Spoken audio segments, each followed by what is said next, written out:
ইয়ারা বিপদের মধ্যে পড়লাম না, একটু অসুবিধা দেখে এবারটা তোলা হইলো তো না। অনেক বুতে টেয়াই থাকে না তো পাইলাম। এই বেডি মানে মুরগি বানাই। এই আপু, এই আপা, আপনি কি এটিএম বুথে গেছিলেন? হবা এটিএম বুথ থেকে এই যে ৬,০০০ টাকা তুলে নিয়ে এলাম। আরে আপা, আমি তো একটা বিপদে পড়ছি কনসে দেখে। কি হয়েছে ভাই? বিপদ হলো এই যে এটিএম বুথে আমি কিছু টাকা ভরবার গেছিলাম, মানে থবার গেছিলাম যে আমার দেশের দিকে টাকা উঠাবো হ্যাঁ। আমার অ্যাকাউন্টে। কারণ এই 200 টাকা নোট তো এটিএম বুথে নিতেছে না, মানে আমি একটা আরে পাগল, আপনি 200 টাকার নোট নিয়ে আসেন এটিএম বুথে ঢুকানোর জন্য? 200 টাকার নোট তো বাই নেয় না। এটিএম বুথে শুধু ১,০০০ টাকার 500 টাকার নোট লেনদেন হয়, বুঝছেন? এইটাই তো আমি গেছিলাম, আমি মনে করেন 2টা বুথে গেলাম, একটা বুথে মনে করেন টাকা নিল না। এখন এটা যদি উপকার করতাম তাহলে আপনি সারা বাংলাদেশ গুলো কোনো জায়গায় দিব না, আপনি 500 টাকার নোট নেন গা। একটু উপকার করবে না পা? কি উপকার? মনে করেন আমার এনো 200 টাকা নোট গুলো নিয়ে হুম। আপনি আমার যদি 1,000 টাকা নোট গুলো দিতেন আমি এটা খুশি হইতাম। নেই যে আমার হাতের ১,০০০ টাকার নোট। হ্যাঁ, না এটা ভাই, কত আমার আছে? এটা দরকার তো, আমার কাছে আছে মাত্র ৬,০০০ টাকা, আমি উঠাই নিয়ে এলাম মাত্র। আমার কাছে তো 6,000 টাকা আছে আপা।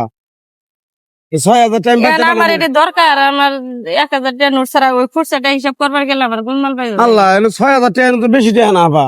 আপনি যে কোনো লোকের যদি দেন, আপনি যে কোনো দোকানে দিলেও আপনি এই 200 টাকা নোট নতুন টাকা নিবেন নাকি? মানুষ নতুন পাগলা। টাকা আবার দেখা গেছে ভাই। না ভাই, একবার দেন না যা। থাকবে। বলেন আপা, আমি একটু উপকার করেন, আপনি একটু উপকার করেন একটু। বিপদে দেন ফেলাই আমার- দিলেন তো।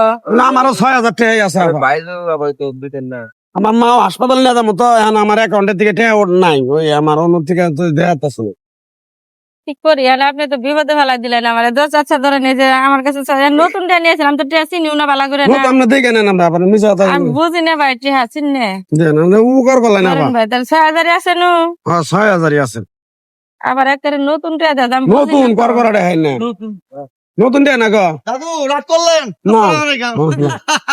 তাহলে একটা উপকার করলেন আপা। আচ্ছা ভাই, তাহলে ওটি নিয়ে জানে দেখবেন নিবো আপনার ব্যাংকে, বুঝছেন? আচ্ছা ঠিক আছে আপা, যান জায়গা থেকে বেটি তো গেছে গা, নাহলে আবার বেটি আবার ঘুরে আবো হরিস।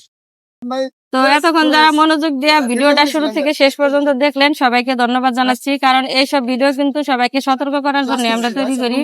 আর এটাও কিন্তু একটা গুরুত্বপূর্ণ ভিডিও ছিল, কারণ আমরা কিন্তু এখন ব্যাংকের মাধ্যমে বা এটিএম বুথে আমরা টাকার লেনদেন করি বেশি।